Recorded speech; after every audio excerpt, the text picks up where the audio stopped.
So good morning guys. तो चलिए start करते हैं आज के यानी कि 25 जुलाई के इंपॉर्टेंट करंट अफेयर्स को। देखिए हमारा पहला प्रश्न क्या है।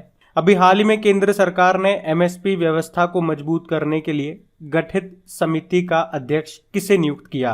तो आंसर होगा संजय अग्रवाल को। आपको याद होगा कृषि कानून के खिलाफ कृषि आंदोलन चला था और फिर सरकार ने उन 3 कृषि कानूनों को वापस ले लिया था और कहा था कि एमएसपी को लागू किया जाएगा। तो उसके लिए अभी एक समिति बनाई गई है जो एमएसपी को मजबूत करने के उपाय सुझाएगी। और किसकी अध्यक्षता में ये 26 मेंबर की समिति बनी है? तो पूर्व कृषि सचिव संजय अग्रवाल की अध्यक्षता में। और क्या होगा इस समिति का उद्देश्य? एमएसपी को असरदार और पारदर्शी तरीके से लागू करना। अच्छा, एमएसपी कर रहे हैं। एमएसपी का फुल फॉर्म क्या हो गया? Minimum support price. हिंदी में बोलोगे तो न्यूनतम समर्थन मूल्य। इसका मतलब क्या हुआ? देखो, अगर सरकार ने किसी वस्तु के लिए एमएसपी तय कर दिया तो उस वस्तु का या जैसे कोई फसल है उसका कितना भी उत्पादन हो जाए उस न्यूनतम कीमत पर तो सरकार उसको खरीदेगी ही सही। कई बार आप देखते होंगे कोई फसल है जैसे कि प्याज हो गए, उसका उत्पादन बहुत ज्यादा हो जाता है तो फिर आप देखते होंगे न्यूज़पेपर में कि वो 1-1 रुपए किलो में बिक रहे हैं, सड़ रहे हैं, कोई खरीद नहीं रहा है। तो फिर किसान क्या करते हैं, उसको रोड पे फेंक के चले जाते हैं कि 1 रुपए किलो में तो क्या बेचे, रोड पे फेंक दो, गाय को खिला दो। लेकिन कई कई बार जब उसका उत्पादन कम होता है तो वही प्याज 100-100 रुपए किलो भी बिकता है, क्योंकि लेने वाले लोग तो उतने ही है लेकिन उत्पादन ज्यादा हो जाता है, डिमांड तो उतनी है, तो उसकी वैल्यू कम हो जाती है। और उसी का उल्टा होता है, जब उत्पादन कम होता है तो वही कहा जा रहा है जब उसका उत्पादन ज्यादा हो जाएगा, जब मार्केट में उसकी वैल्यू नहीं मिल रही होगी तो सरकार को उसे उस न्यूनतम कीमत पर तो खरीदना ही पड़ेगा जो सरकार ने डिसाइड की है उस फसल के लिए, यानी कि एमएसपी की हम बात कर रहे हैं, मिनिमम सपोर्ट प्राइस। उस मिनिमम प्राइस में तो खरीदना ही पड़ेगा। तो किसकी अध्यक्षता में, यह आप याद रखना, संजय अग्रवाल। अच्छा, उषा थोराट से कुछ याद आया? सेबी ने उषा थोराट की अध्यक्षता में म्यूचुअल फंड पर सलाहकार समिति का पुनर्गठन किया था। और बीपी कानून को से याद आएगा, आरबीआई ने बैंकों की उपभोक्ता सेवाओं में सुधार के लिए इनकी अध्यक्षता में 6 सदस्यीय समिति का गठन किया था।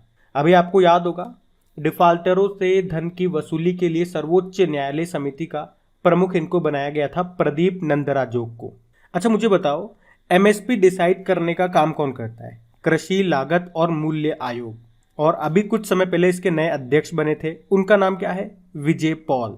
और अगर आपसे पूछा जाए कि किस समिति ने एमएसपी को लागत मूल्य का 1.5 गुना करने पर बल दिया था, तो आंसर होगा स्वामीनाथन समिति। ये वही स्वामीनाथन है जिन्हें भारत में हरित क्रांति का जनक कहा जाता है।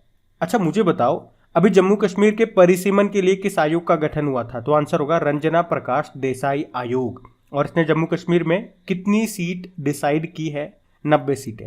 अभी आपको याद होगा पंजाब में प्रधानमंत्री की सुरक्षा में चूक की जांच करने के लिए सर्वोच्च न्यायालय के द्वारा कौन सी समिति का गठन किया गया? इंदु मल्होत्रा समिति। तो ये सब याद रखना। आप बढ़ते हैं आगे। चलो बताओ, अभी हाल ही में आयकर दिवस ये कब मनाया गया? तो आंसर होगा 24 जुलाई को। तो हर साल 24 जुलाई को आयकर दिवस के रूप में मनाया जाता है। और कौन मनाता है? सीबीडीटी यानी कि central board of direct tax. चलो आप मुझे बताओ अभी सीबीडीटी के नए अध्यक्ष कौन बने थे? अगर बात करें पहली बार इसे कब मनाया गया था? 2010 में। अच्छा, 24 जुलाई को ही क्यों मनाते हैं? क्योंकि 24 जुलाई 1980 को सर जेम्स विलियम ने भारत में पहली बार आयकर पेश किया था। और इस कर का उद्देश्य 1857 में ब्रिटिश शासन के खिलाफ स्वतंत्रता के पहले युद्ध के दौरान ब्रिटिश शासन को हुए नुकसान की भरपाई करना था। मैंने आपसे पूछा था सीबीडीटी के वर्तमान अभी नए अध्यक्ष कौन बने, तो आंसर होगा नितिन गुप्ता। चलो, जुलाई में जितने भी इंपॉर्टेंट डेज हमने मनाए थे एक बार रिवाइज करते हैं।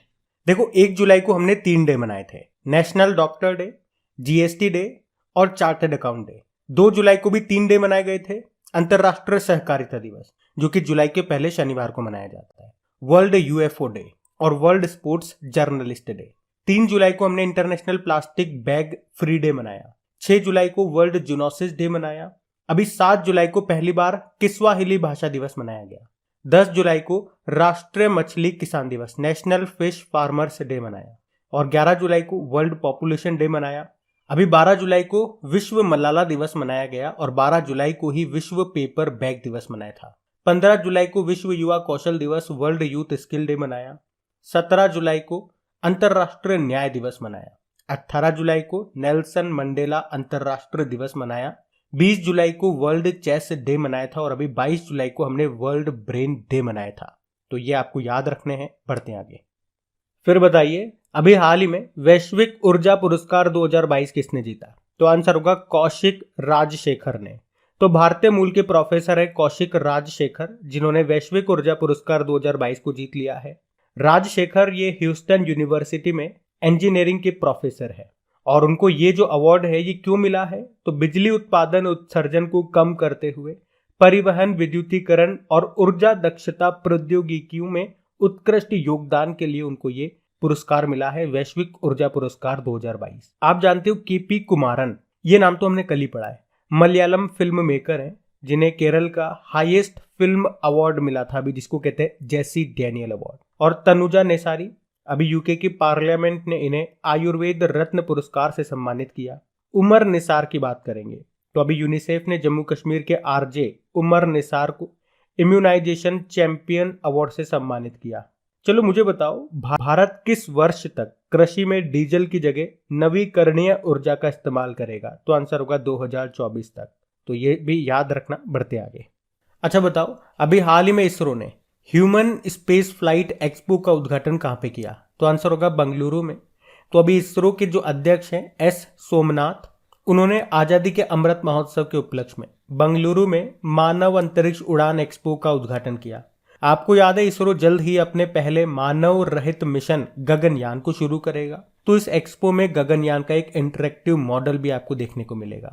मतलब इस एक्सपो में, इस प्रदर्शनी में मॉडल प्लेन मेकिंग वर्कशॉप से लेकर के उपग्रहों के इंटरैक्टिव मॉडल और भारत के अंतरिक्ष कार्यक्रमों के इतिहास के बारे में आपको एक फिल्म दिखाई जाएगी। अच्छा, आपको याद होगा अभी भारत का पहला AI and robotics technology park है आर्ट पार्क, ये कहाँ पे स्थापित किया गया? तो आंसर होगा बेंगलुरु में। और अगर आपसे पूछे कि भारत का पहला डिजिटल वाटर बैंक एक्वेरियम ये कहाँ पे लॉन्च किया गया, तो भी आंसर होगा बेंगलुरु। अभी जो खेलो इंडिया यूनिवर्सिटी गेम्स का दूसरा संस्करण है ये बेंगलुरु में हुआ था, जिसका शुभंकर है वीरा। इसमें टॉप पे रहा था जैन यूनिवर्सिटी जो कि बेंगलुरु की है। और बेंगलुरु में आपको इन्फोसिस का हेडक्वार्टर मिलेगा, विप्रो का हेडक्वार्टर मिलेगा, हिंदुस्तान एरोनॉटिकल लिमिटेड का मिलेगा और इसरो का भी मिलेगा।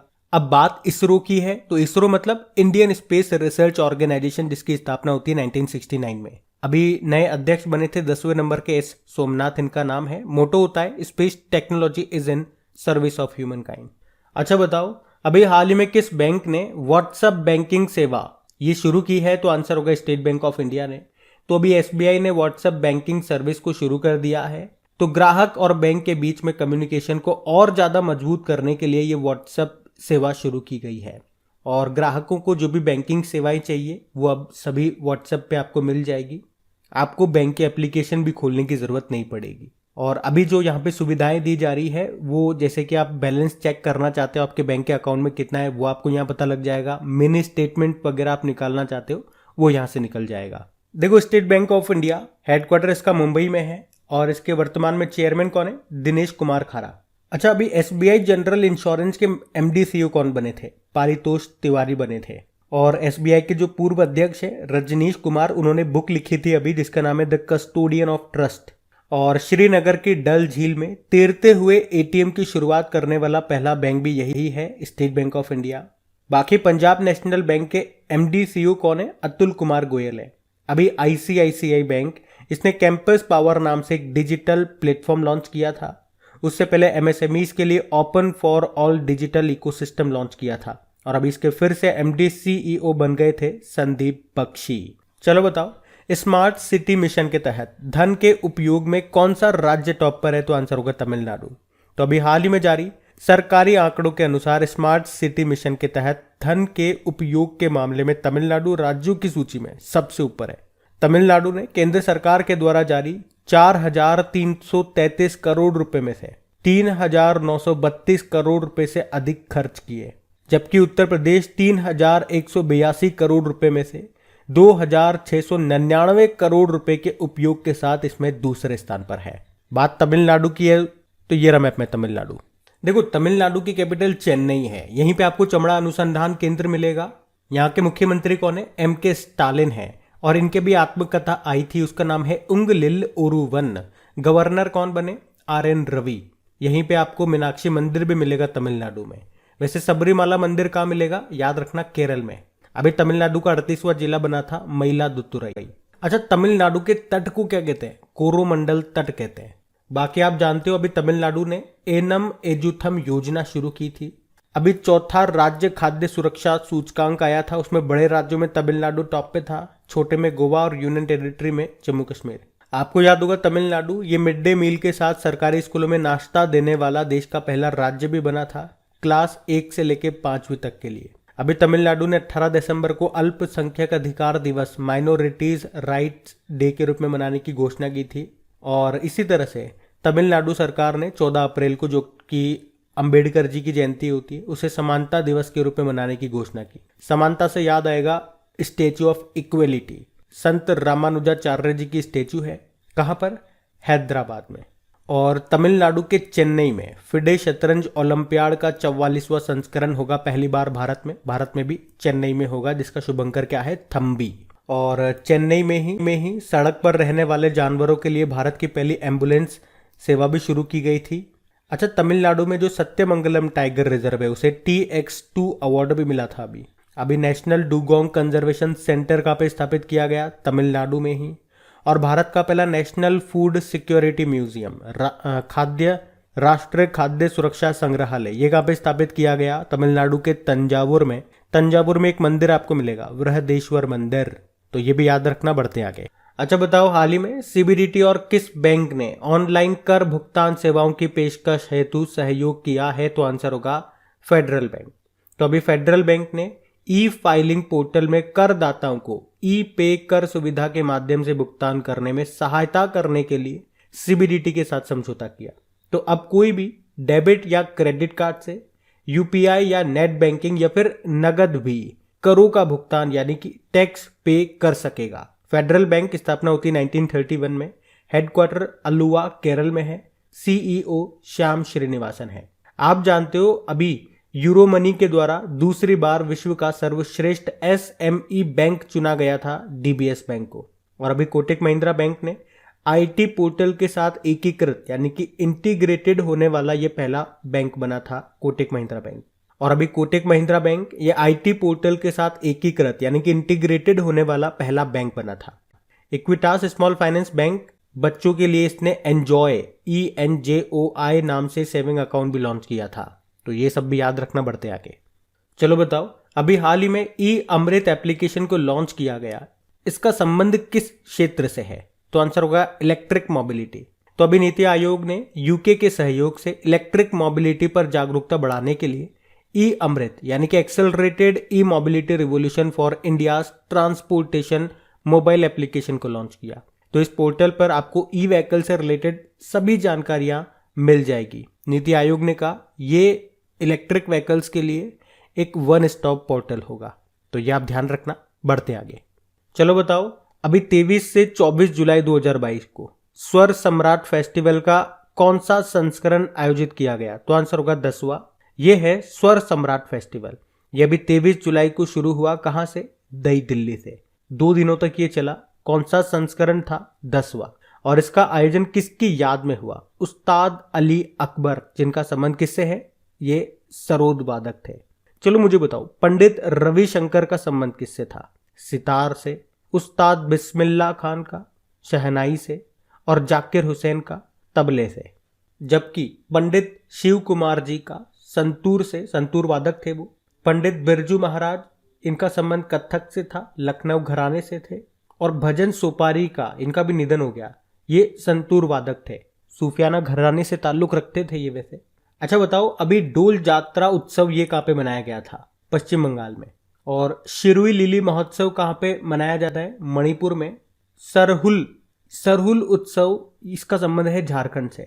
और आपको याद होगा 35वां सूरजकुंड अंतरराष्ट्रीय मेला, इसका आयोजन हुआ था अभी हरियाणा के फरीदाबाद में, जिसमें भागीदार देश था उज्बेकिस्तान और थीम स्टेट था जम्मू कश्मीर। और अभी पहला हिमालय फिल्म फेस्टिवल का आयोजन हुआ था लद्दाख में। लद्दाख में हेमिस महोत्सव भी मनाया जाता है, लोसर महोत्सव भी यहाँ पे मनाया जाता है। और लोसांग महोत्सव कहाँ पे होता है? सिक्किम में। जबकि त्रिशूरपुरम फेस्टिवल मनाया जाता है केरल में। केरल में ही अट्टुकल पोंगल त्योहार भी मनाया जाता है, ओणम फेस्टिवल भी मनाया जाता है। केरल में एक मंदिर हमने पढ़ा था, सबरीमाला मंदिर, यहाँ त्योहार। यहाँ पे लगता है मकर विलक्कू फेस्टिवल। और थाईपुसम फेस्टिवल का है ये तमिलनाडु का है। तमिलनाडु में पोंगल त्योहार भी मनाया जाता है, आदिपुरम त्योहार भी यहाँ पे होता है।